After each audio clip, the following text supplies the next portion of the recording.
Hanggang sa aking paa. Ay, paa. Kami pala, sorry. Kamay, no? Kailangan nakapokus kayo kasi halos araw-araw kaming nagtatanggal ng tao. Kahit sa lumalabag sa implementation dito. Tandaan nyo mga kasama, no? Tandaan nyo, pag pumasok tayo dito, empleyado tayo dito. Ibig sabihin, kailangan natin sundin yung mga rules and regulation dito. Kasi pag hindi ka sumunod, tatanungin ka, sino ka ba? Diba? Wala ko ang lumabag sa regulation dito, sino ba ako?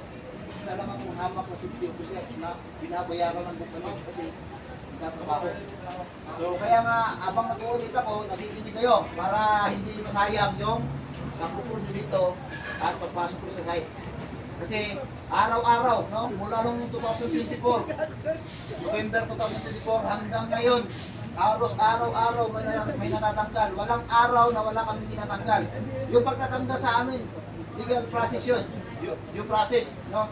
Kasi bawal kami magtanggal ng tao na walang basihan. Kasi hahabulin kami ni Dole, Department of Labor and Employment. No? Halimbawa, meron kami rules and regulation, ang bawal magpasok ng sigarilyo paninigil sa loob. O, nakapirma sa dulo yan. Na, bakit? Siyempre, bawat may implementation, may mga dahilan. Ang mga dahilan, bakit bawal pa ng sigarilyo? Alam niyo ba na nung buwan ng April or March, walang bawal pa ng sigarilyo pero may nasusulok. Yung tinatawag natin ng crossfire. No? Kaya pinagbabawal. Hindi yan ang pinapa-implement namin para lang sa amin lang sa pansarili namin. Gusto namin na matapos yung project dito na walang mangyayaring aksidente, sunog, o sanglisan, except yan sa mga natural disaster. Kasi ang natural disaster talaga hindi na maiwasan. Tulad ng lindol, no? Bagyo, naiwasan yan. No? Ipo-ipo, yan, hindi maiwasan yan. Kaso, pag dumating na ipo-ipo, no? Makikita natin kasi bubuo pa lang yun eh. No? So kaya kapag pumasok tayo dito, automatic kong susunod natin ang resolution. No? So babanggitin ko yung una. Bawal ang pagkikipag-away. No? Banggitin ko na lahat. Yung mga binabanggit ko, mga dismissal agad dyan. Bawal ang pagkikipag-away, pagbabanta, pagbabastos, pagmumura, pagkikisibis yung buhay ng tao. No? Yung sumusukat-sumusa, bawal yan. No? Bawal din tayong mag-video sa loob ng cellphone, hindi ka site engineer, foreman, safety, at lalo na, sinapost mo sa social media. Alam niyo bang criminal case yun? Alam niyo ba yun? Ang tawag doon is wiretapping or data privacy. Ibig sabihin, hindi pa na-advertise yan sa GMA o something sa pero nauna sa'yo sa social media. So, hindi ka pasuhan, criminal case yun. Bawal din tayong pumatay ng ahas o bayawang o something na binibidyohan mo at pinupost mo sa Facebook. No? Criminal case din yung mga kasama. No? Kapag sinabing criminal case, ibig sabihin pwede kang makulong. No? Sa kulungan, no? 50% ang nakukulong dahil walang alam sa batas. Diba? Pag mabastos ka ng babae, pwede ka na makulong. Sisipulan mo lang yung babae, pwede ka makulong. Diba? Hahawakan mo lang yung kwet ng babae, pwede ka makulong. Diba? So maraming nakukulong dahil walang alam sa batas. At hindi mo pwede sabihin sa korte, sir, hindi mo maalam sir. Diba? So kaya kailangan natin maging vigilant sa ating mga trabaho. Tapos, kung anong implementation dito sa safety, diba? Sa pangalan ko ng safety, ibig sabihin Tagalog, kaligtasan. So, kaligtasan, ibig sabihin, sa project na ito, nagtatayo ng safety department. Yung safety department is tinutulungan yung company at saka yung workers na nagtatrabaho sa maayos na kapaligiran. Halimbawa, ikaw, welder. Sino welder dito? Oh, dito. Ikaw lang, mag-isa? Yung requirements nyo, nasan? Anong sabon? Malyari. Ano tayo malyari ini? Malyari. Ipunta niyo muna sa clinic. Yung gitna nito, yun ang clinic yan. Dito. No? Makita mo sa nurse, no? Okay. Mas balik ko yun dito. So, kailangan natin magkaroon ng disiplina. Dito pala sa orientation, nakikita natin, no, na yung tao is walang disiplina. Unang-una, ako nagsasalita, nabibituan yung di ba? Pero yung doon makikita ko lang. First impress, no? Unang expression ng tao, unang makikita bawat ano na, wala na, hanggang katagalan. So dito, kaya tayo nagkakaroon ng safety orientation para malaman nyo kung ano yung mga bawal dito. Kasi ikaw, pumasok ka lang bigla, nagtatrabaho, hindi mo alam bawal ang nigarilyo. Maninigarilyo ka kasi wala kang alam sa rules and regulation dito kasi galing kang Cavite, pumunta ka dun sa side, wala kang orientation.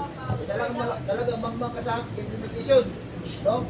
Baka bilang ako, ikihin ako, ilalaki daw ako. Ay kung umihiwa, nasa harap ko na yung engineer. No? Kaya bawal. Tapos, bawal din tayong hindi pagsunod sa mas nakakataas. Inutusan ka ni Ridman, foreman, engineer, safety, tapos hindi ka sumunod. Eh, sino bang pwedeng sundin sa'yo? Sarili mo, kasama mo. So, kailangan ng sumunod. Isa rin yan sa, lalo na sa mga in-house, no? Kapag hindi ka sumunod sa mas nakakataas, no? Pwede kang tanggalin. No? Anong silbi kung may engineer, foreman, Ridman, eh, hindi ka naman sumunod. Pag hindi ka sumunod, ibig sabihin, mas mataas ka sa kanya. Kaya kung di ba, hindi ka naman nililitran ko pa rin. No? Ang safety procedure kapag nag-welding, ano? O, kailangan meron tayong welding mask, welding apron, welding gloves, fire extinguisher. Lahat yan yung mga required na yan, hindi yan para sa amin, para sa inyo yan. Bakit? Kapag ikaw ay walang welding mask, automatic yung mata mo para ka nagmamariwana. No? Walang pula. Sinong welder dito? Welder, walang welder sa inyo?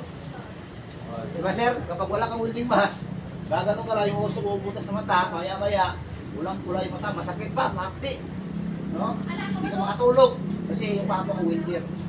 Kaya ganun ka, ano kaya ba yung welding mask? No? Baka nag-grinder ka, dapat mayroong machine guard. Yung grinder, alam mo yung machine guard, safeguard. Yung grinder, mayroong dapat na protection yun. At ikaw naman, mayroong protection, tinanggal mo. Ay, sa gagal to. Eh ngayon, tumarsik yung ating base, natamaan mo yung kasama mo, nag-delay ka ng leeg. Ay, napatay. Tapos sasabihin mo sa anak mo, napatay. Uy, siya ka na, susunod niya patay yung tatay mo. Hindi mo kasi sinadya, pero sinadya mo ginamit yung bagay na alam mo nakakamatay. Diba? O, ano yung safety procedure kapag umakit sa taas? Kailangan meron tayong body harness. At yung hook, nakalagay dapat sa lifeline. Suot ka lang ang suot ng body harness, hindi mo naman nilagay yung hook sa lifeline, eh walang silbi. Diba? Lahat ng mga protection dito sa site ay binibigay sa inyo. Problema nga lang sa mga ibang workers, hindi naman sumusunod. Tapos pag nag-inspect kami, uy, hindi kami kalaban. Titignan ko sa likod, sinong kalaban, yung safety lang naman yung nasa sa nag-inspect. Pero yun mo, nagiging kalaban pala yung safety kapag nag-inspect kami sa kalikasan ng tao. Kalaban bang nagtrabaho sa taas, pinahinto namin, pre, huwag mo naman trabaho kasi delikado yan. Alam mo ba, pwede kang mamatay, pwede mo malihan pa mo.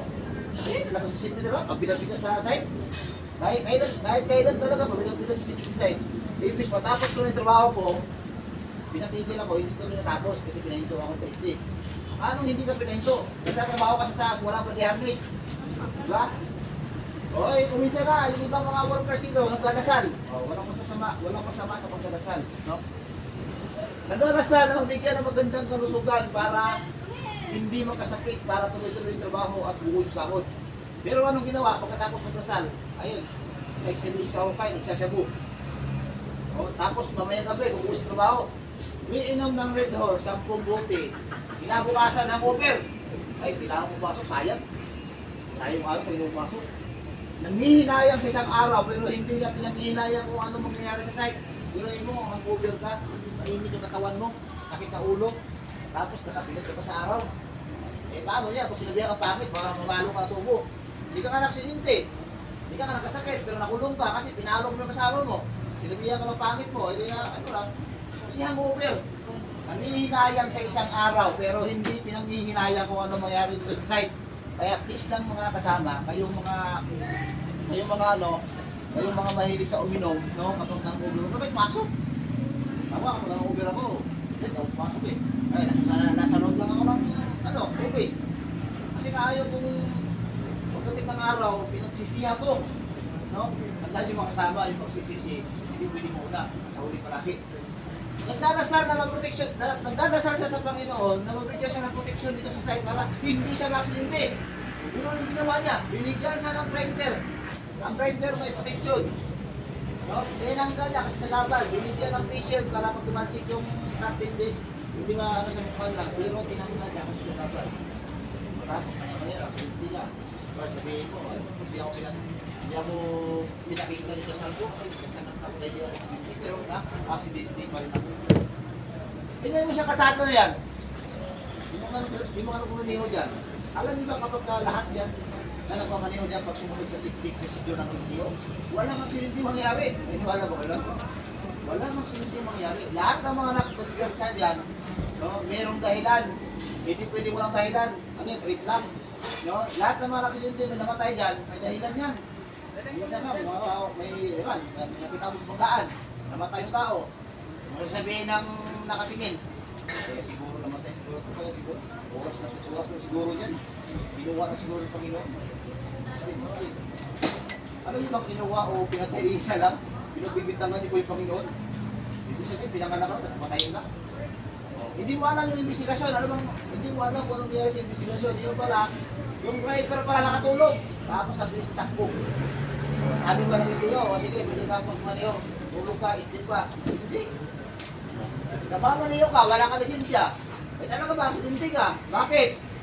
Yan ba kala mo sa batas ng trapiko? Wala kang, marunong ka lang mo kumaniho. Pero hindi mo naman alam yung batas ng trapiko. May pedestrian. Malayo ka pa sa pedestrian.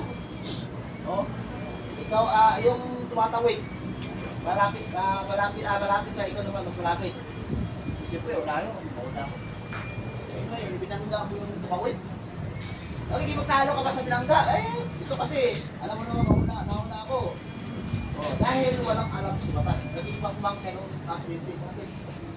Putak siya ng putak, may kasalanan pala siya. Diba? Kasi hindi niya alam yung batas. Kapag may pedestrian, mauna muna yung tumatawid bago ka gumaganon. Eh kung may lisensya ka, kaya nga sa may lisensya dito, nagpapalakad. Kasi tinatamad, o gusto niya, lisensya agad, ay umaniho, hindi alam, ay kanto. Dito ka, o ikaw dito. Ito yung highway. Walang sakyan, dito ka, o binangga ka. O may pagtalo ka pa. Di kasi alam mo yan, alam mo na balik ko ako. Hindi alam mo na ko. Kapag nasa kanto ka at highway ka, mauna mo na yung highway. Bago ka umiko, kailangan malinis mo na dito. Hindi nakikipagtalo ka kasi binangga ka. Eh, nakasuha ko ito kasi binangga ka. Ikaw may kasalanan. Kasi marunong ka mo kumaniho, wala ka lisensya. Kaya lisensya ka, wala ka namang training sa LTO. Kaya nangyayari, disgrasya ang inabot. At nandamay ka pa lang. Kasamahan mo. Binangga ka, yung kaangkat mo, namatay. Isihin mo, yung buwang ka. Anong alam sa batas ng LTO? Para pakita ang lisensya, professional pa. Wala lang ang training, professional pa yung lisensya. Dahil pera. Pera mo maniho, nandamay yung ano. Dito naman sa project site, no? Ganun din, pwede din mangyari sa inyo dito, no? Halimbawa, binigyan ka ng protection, body harness, hindi mo sinuod, nalag-lag ka. Eh, kailangan sa gupit ko pa rin. Kasi kung hindi ako pinasok ng kumpanya, hindi ako presidente. O, diba? Lakas ng loob. Pero nung naimbestigahan, siyempre tayo makasalanan. Binigyan ng protection, hindi sinuod. Tapos, dasal ka lang dasal na hindi ka maksidente. Dasal ka lang dasal na hindi ka magkasakit. Tapos, ikaw lang pala yung sumisira sa buhay mo. Minsan, ang buhay ng tao, ang kamatayan ng tao, no? Nagdidepende lang din sa tao. No? Minsan, siya nilang gumagawa sa sarili niya tadhana. May motor ka, alam mo mahina ang preno, ginamit mo, wala ka pa lisensya, walang flasher, ang bilis ng takbo. Oh, eh nung pagka ginamit mo, ibig sabihin, hindi mo maiwasan yung aksidente. Maa-aksidente ka. Diba? Ang aksidente na iiwasan. Ganun kasi, ganun ka ano. Ngayon, ayun. Ha? Pwede po kong Sige. Sige. Na-check na yung doktor? Opo. O sige. Pwede pong ano? Sino hindi nakapirma? Lahat na? Oh. Sir. Ilan ba? Ilan? Siyam sir. Ay, 10. Okay, buta mo dito. Oh. Asan yung mga tao mo? Okay sir. Buta mo. Check. Sir, punta. Nandiyan sila kami. Zero naman tayo dito. No? So, ganun kasimple mga kasama. Kaya, lalo na sa mga kalalakihan, no? Tandaan yung mga kalalakihan. No? Kapag pinanganak sa mundong ito, hindi ka negosyante, hindi ka mayaman, habang buhay tayo magtatrabaho. Iniwala ba kayo? Yan? Habang buhay tayo magtatrabaho sa ayaw mo sa hindi. No? At lalo't-lalo na, pamilyado ka tao. No? Kapag matugan ka, iiwanan ka ng asawa mo. sila? 10. So, ganun katindi mga kasama. O, ano kayo dito? Medyo